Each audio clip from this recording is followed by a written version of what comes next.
This is a diphthong, a double vowel sound. The shape the mouth makes changes from the beginning of the sound to the end. It's pronounced air. Did you notice how my mouth changed from the beginning to the end of the sound? Watch.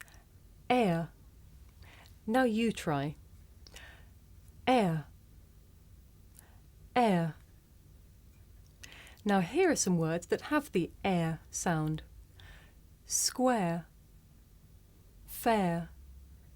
Pear. Now you try. Listen and repeat.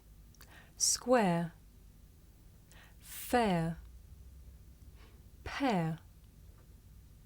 Good.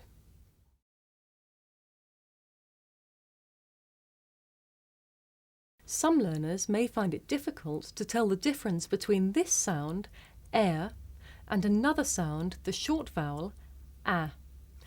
Listen carefully to hear the difference. For each example, I'm going to say the word with air first. Dared, dad.